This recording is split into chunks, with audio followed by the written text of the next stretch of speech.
Mano, você já foi numa livraria, se deparou com uma coleção de mangá na prateleira, vários tipos de mangá, e ficou sem saber por onde começar? Não, cara, foi pior. Alguém te indicou uma obra, você tentou ler aquilo, mas se perdeu na direção das páginas, não entendeu nada do que estava acontecendo ali e acabou desistindo antes do segundo volume, do segundo capítulo, não é? Então, esse vídeo aqui é pra você, cara, mas também é pra quem já coleciona há anos, tá? E quer entender por que esse hobby aqui no Brasil é ao mesmo tempo uma coisa muito legal e recompensadora, mas também é extremamente frustrante para quem já coleciona há muito tempo. Eu vou começar explicando bem do básico, tá? Mas eu prometo que não vai ser chato, porque o básico do mangá ele não é tão óbvio para quem nunca teve contato. O mangá é literalmente um quadrinho japonês. Ok, tá, entendi. Definir assim é igual dizer que pão de queijo tem queijo, não é? Tipo, tá correto, mas não responde de uma forma agradável, né? Então, a gente pode dizer o quê? Que o mangá é uma forma de linguagem visual, uma arte com regras próprias, né? Ele possui uma direção de leitura ao contrário, da direita para a esquerda, painéis que respiram diferentes do quadrinho ocidental, expressões que comunicam emoção de um jeito que você não encontra em nenhuma outra mídia. E tipo, tem mangá para absolutamente tudo. Então não existe mangá que não é para você. Tem mangá para criança, para adulto, tem mangá de ação, tem mangá filosófico, reflexivo, tem romance. Então como raios eu leio isso? A primeira coisa que confunde todo mundo que começa, você lê da direita para a esquerda. Sim, da direita para a esquerda, de cima para baixo. Tanto os painéis dentro de uma página, quanto as páginas dentro do volume. Você abre o mangá pelo lado que seria o final de um livro ocidental. Parece estranho nas primeiras páginas, eu sei disso, mas depois de 10 minutos vai virar automático, eu prometo. Você se acostuma muito facilmente com isso. A segunda coisa que estranha as pessoas é o ritmo. O mangá ele vai usar muito mais páginas para contar menos coisas do que o quadrinho ocidental. Isso não é lentidão, pode parecer que o negócio está lento, mas é intencional. Ele quer realmente que aquela cena respire, entendeu? Por isso que é mais lento. Um personagem respirando fundo, por exemplo, antes de falar, pode ocupar uma página inteira. Então você aprende a sentir o peso daquele silêncio, daquela imagem. Terceira coisa, e realmente isso é muito importante para você, não vai comprar algo por hype, tá bom? E por onde raios eu começo? Essa é a pergunta que todo mundo faz, mas ninguém responde direito. Bom, a resposta é bem curta e honesta, tá? Depende muito do que você curte. Mas como isso daí não ajuda de nada, eu vou tentar ser um pouquinho mais específico com o que eu gosto e tenho na minha estante. Se você gosta de ação e aventura, né, a gente tem My Hero Academia, Demon Slayer, Jujutsu Kaisen. Se você quer algo que formou gerações, a gente vai ter One Piece, Full Metal Alchemist, Sailor Moon, Dragon Ball. Se você quer algo para rir, se divertir um pouco, a gente tem GTO. Agora, se você quer algo um pouquinho para pensar, mais filosófico, mais calmo, aí nesse caso a gente tem Frieren, Steins Gate e Vagabond. Agora, se você quer algo de macho alfa, a gente tem Your Name, a gente tem Lovely Complex, Love Hina, Madoka e Sakura Card Captors. Agora, se o que você quer é sangue, violência, a gente tem Gantz, Hokuto no Ken e Blade. E se você quer algo relacionado a esporte, a gente tem Slandunk, Hajime no Ippo e Initial D. Começa pelo mangá que você gostou do anime, isso não vai ter erro. Se você assistiu e gostou de alguma coisa, o mangá vai parecer familiar. Você já conhece os personagens, o ritmo, aquele mundo, né? E na maioria dos casos, a dura realidade é que o mangá é melhor do que as adaptações. E é por isso que você acaba migrando, às vezes, do anime pro mangá. Se você ainda tá por aqui, isso importa, tá? Muito obrigado de verdade. Se você não é inscrito no canal, se inscreve, dá um like nesse conteúdo, compartilha. Acredite, cada interação ajuda muito a gente a continuar crescendo e tá produzindo conteúdo aí para vocês. Agora, de volta pro vídeo. E por que raios novos leitores importam, né? Mas primeiro eu tenho que falar de um comportamento que aparece em todo hobby que já é consolidado. Quanto mais antigo é o fã, mais ele tende a olhar para os novos leitores com uma mistura estranha de impaciência, superioridade. De boa, eu realmente entendo isso, né? Quando você passa muitos anos num hobby, você tem um orgulho legítimo do que você construiu.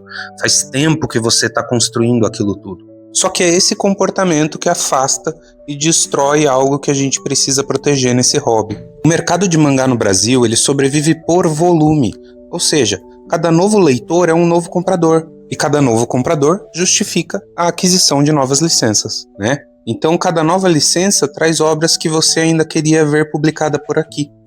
Então, quando você afasta um novo leitor com um snobismo, você não está protegendo o teu hobby.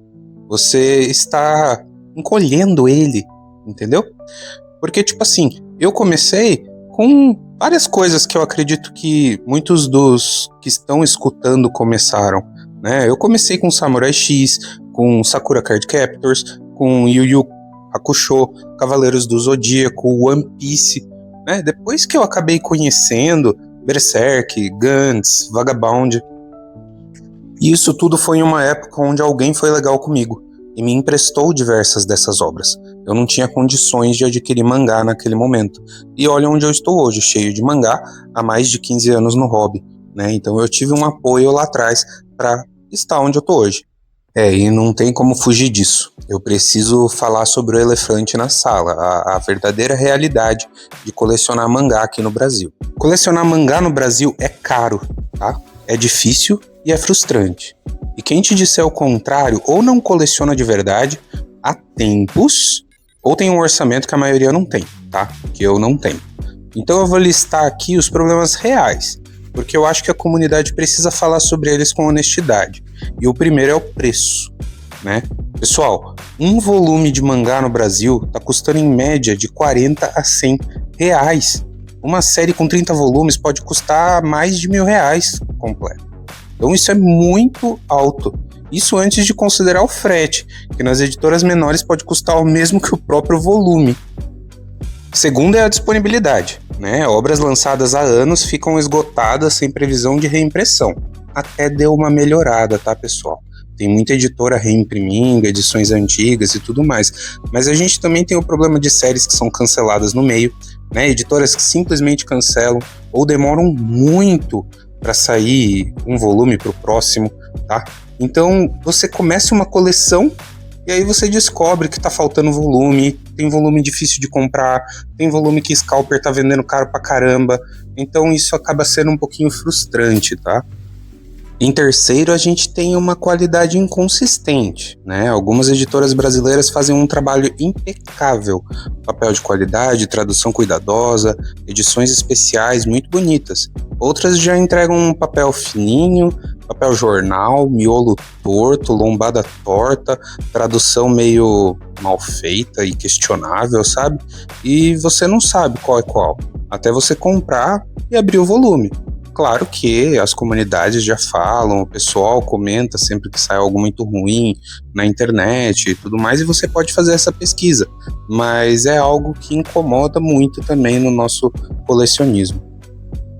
E por fim, algo que me incomoda muito, que é a gourmetização do mangá, né? Talvez algumas pessoas não concordem comigo, não gostem do que eu vou falar, mas para atender alguns clientes antigos, que já possuem algumas edições, ou pessoas que têm um maior poder aquisitivo, as editoras passaram, né, a oferecer algumas edições muito top, realmente muito legais, porém que acaba excluindo novas pessoas no hobby, e até mesmo algumas antigas, né, porque pagar 100 conto em um mangá é algo difícil de justificar em algumas casas, né, é algo meio complicado de você falar, né, que um mangá tá custando 100 reais. Então a gente tem algumas alternativas que eu vou estar passando, o que a gente pode fazer com tudo isso de informação que eu trouxe até agora. Ok, o que eu faço então? O cenário ele tá difícil, mas o que eu posso fazer? Tá? Então, em primeiro lugar, você pode priorizar obras que você gostaria de ler. Não apenas hype de internet, tá, pessoal? Pesquisem antes de comprar. Segundo, compre com intenção, não por ansiedade. Colecionar é caro e ocupa espaço. Pense no espaço. Isso vem de uma pessoa que subestima um pouquinho esse negócio de espaço, tá? Então pensem muito nisso. Compre apenas o que você vai ler, leia o que você comprar. E o mais importante, continue lendo. Encontre uma forma e leia, tá? É assim que você vai conseguir manter esse seu hobby. É isso. Colecionar mangá no Brasil não é uma tarefa fácil, né? Começar um hobby não é um negócio tão óbvio assim, independente do hobby que você queira. E manter uma comunidade saudável exige que os veteranos, o pessoal mais antigo, seja generoso com quem está chegando. Explique, tente apoiar e não simplesmente ficar condenando. Mas cada volume nessa estante aqui que eu tenho representa uma decisão de continuar, né? Uma tarde que eu gastei lendo, uma história que ficou marcada aí em mim, e isso não tem preço. Eu acho que quem lê bastante, não apenas quadrinho, mas livro, sabe o que eu tô dizendo. E se você tá começando, seja bem-vindo. A estante vai crescer mais devagar do que você gostaria, isso pelo menos a minha funcionou desse jeito, mas vai valer cada volume. Mesmo que você não compre, dê uma forma de ler, nem que seja online. Eu leio bastante no formato digital também. Agora, se você já coleciona, obrigado por continuar colecionando. Eu acho que é isso que também ajuda a manter o hobby, algo que eu gosto tanto, vivo, né? E por ser paciente com quem chegou depois de você. Pessoal, é isso aí. Esse aqui é meu log, esse aqui é meu registro e eu sou só mais um NPC passando aí na sua timeline. Espero que tenha curtido. Se gostou, deixa seu like, segue o canal, compartilha. Obrigado, pessoal, e até a próxima.